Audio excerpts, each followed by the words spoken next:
Trump 2020 and little stupid shit like that, which nobody cares. Nobody wants to see it. The guy's not going to win, and he didn't win. And I would always have to either wipe my hand over it, because he would write it in the dirt. The door was dirty, and he would write with his finger Trump 2020. And I would put either dump above Trump so that it says dump Trump 2020, or I just wipe over Trump. But you never seen a Biden 2020 written on the door, because people who were going to vote for Biden are not that silly, apparently, to be that concerned about writing it in the dirt on a semi-trailer door. I mean, do your work and go on about your business. No one cares, okay? These Trump supporters are just fanatical idiots. So, all right, we're going to take another break. We'll be right back. Don't go away. Right after this. You're listening to a man who's so sexy it's completely ridiculous. Mr. Anthony Scott Dover. Yummy. Welcome back.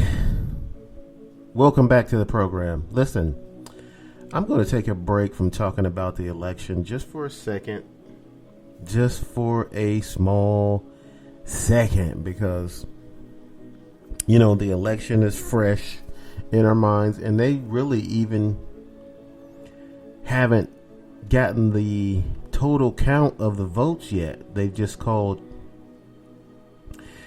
declared Joe Biden president-elect because Donald Trump can't win, because Joe Biden's won.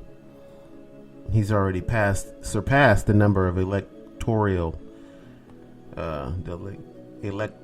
college votes that he needs for winning, but they haven't counted all the individual votes yet. They're still counting, actually.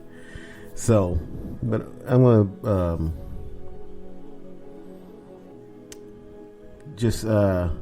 let's just change the subject for a second here. The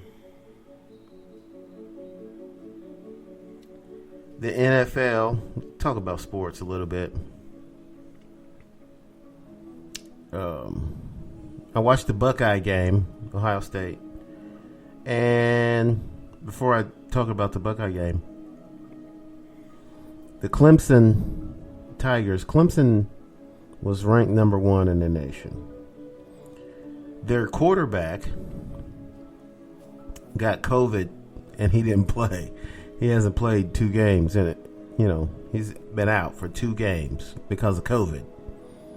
And they say he's over it now, so I guess he'll play the next game. But they also have 4 other players that didn't play, and they lost to Notre Dame. So Clemson was the number 1 ranked team in the nation.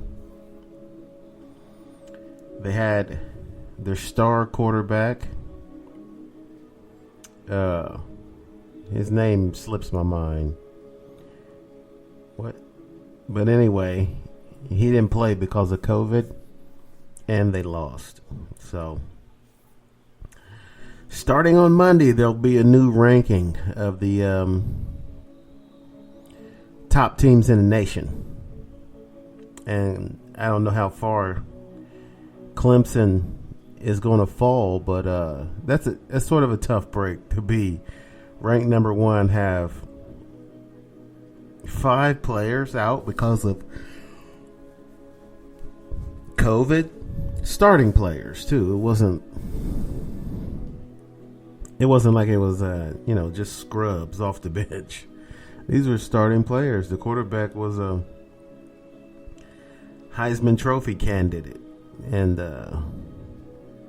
he didn't play, and they lost. So this has really been 2020 has been a tough year for everybody. I mean, because of the pandemic, really. That's what it stems from. I know a lot of people have died, and not all of them were old people either. So a lot of people think that, yeah, well, it only gets old people, but that's not true.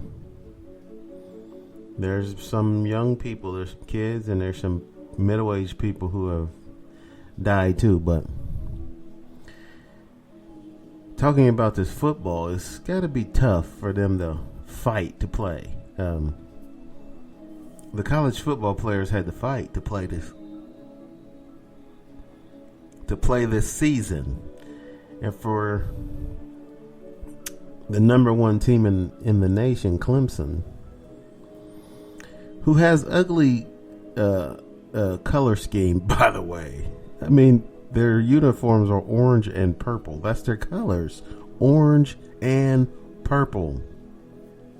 What kind of combination is that, man? That is orange and purple. Wow. So I've never really been a big Clemson fan, and they beat the Buckeyes in the playoffs last year. So, but I kind of felt bad for Clemson this year because, they had 5 players that have COVID and they missed a big game. I think Notre Dame was ranked number 4 in the nation. So it's one thing to have 5 of your players have to miss a game because of COVID, and you're playing against scrubs, but you're playing against one of the best teams in the land, in Notre Dame. So that's unfortunate for Clemson. So I seen that because I'm a sports fan. I'm a big sports fan, so I'm always paying attention to the sports landscape, even if I'm not always watching games. I'm paying attention. I watch Sports Center whenever I don't watch games. The Buckeyes looked okay, but this year is so weird. Like usually in the Big Ten, it's the Buckeyes are good, Michigan, and sometimes Penn State or Wisconsin, maybe Iowa every now and then has a good team. But it's never Indiana. And Maryland just joined the Big Ten a few years ago, but they've never had a good team either in football. They've had some good basketball teams. Maryland looks good, and the Rutgers is better. Of course, they got their old coach back. Greg Schiano. He was the coach. Greg Schiano was the coach for the Buckeyes, the defensive coach. He was, they split the duties between him and Luke Fickell at one point, co-coordinators for the Buckeyes. They both have moved on. Luke Fickell took the job in Cincinnati, and Greg Schiano went back to Rutgers. He was the coach at Rutgers before, when last they had a good team. They fired Greg Schiano for some reason, and then they haven't been good since. But Rutgers played Ohio State, and I watched that game. I was pretty disappointed in it, even though the Buckeyes won. Scored 49 points. It was a lot of bad coaching in the game. And here's why. Because the second half, the Buckeyes came out. They got the ball. They went 3 and out. And there was a result of play calling. They were running stupid plays at times. And They looked like they were just content because they were winning at halftime 35-3.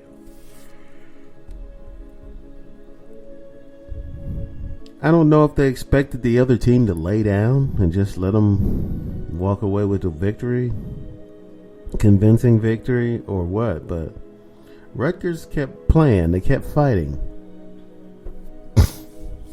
And there was one play where Rutgers was in a 3rd and 7 or something like this. I don't remember exactly, but it was like a 3rd and 7, and they threw a pass to a tight end, I think it was, and he stepped out of bounds, and the refs gave him the catch, and Ryan Day didn't even challenge it. I'm thinking, why don't you challenge that? It was 3rd and 7. You could get these guys off the field, man, if you just challenge it. He's not paying attention, you know what I'm saying? If the coach doesn't see that, that's because he's not paying attention. That's responsibility of the coach to pay attention to the game. I don't know what you're looking at on the sideline, your little play calling card, but when your team doesn't even have the ball, what are you looking at it for? Pay attention, man.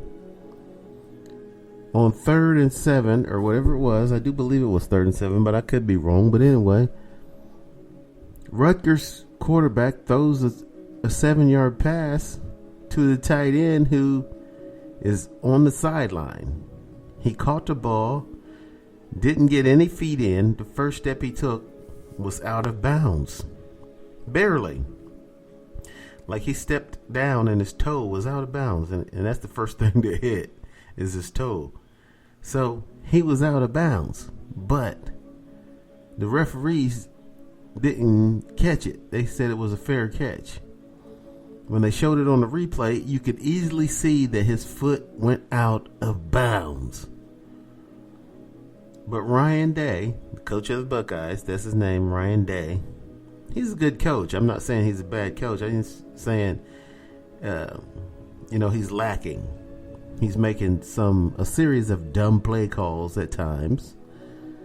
And that causes the Buckeyes to have to give the ball, to punt the ball.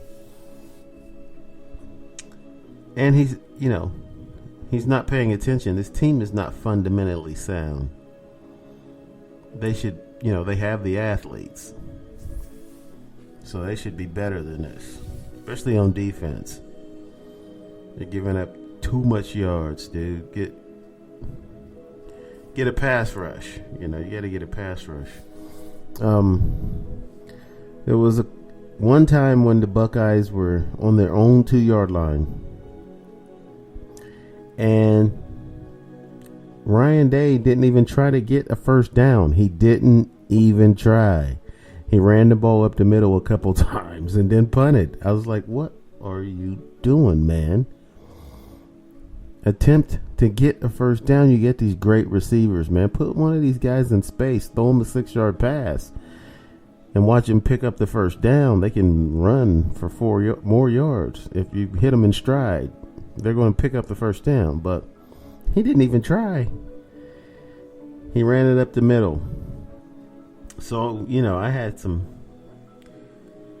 criticisms for Ryan Day, the Buckeyes. Although, like I said, the guy is a good coach. I'm not saying he's not. I'm just saying he needs to do better than this. You're playing Rutgers, man, and you're letting them run all over you in the second half. It's unacceptable.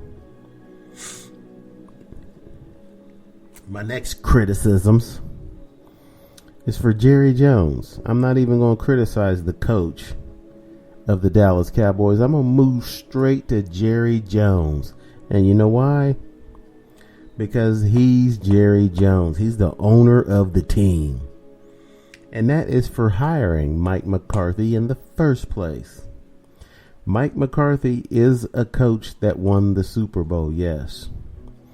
But maybe, I'm not saying the guy just totally doesn't know what he's doing, but because he does know what he's doing, he's just not doing anything well. I repeat, because usually say this guy doesn't know what he's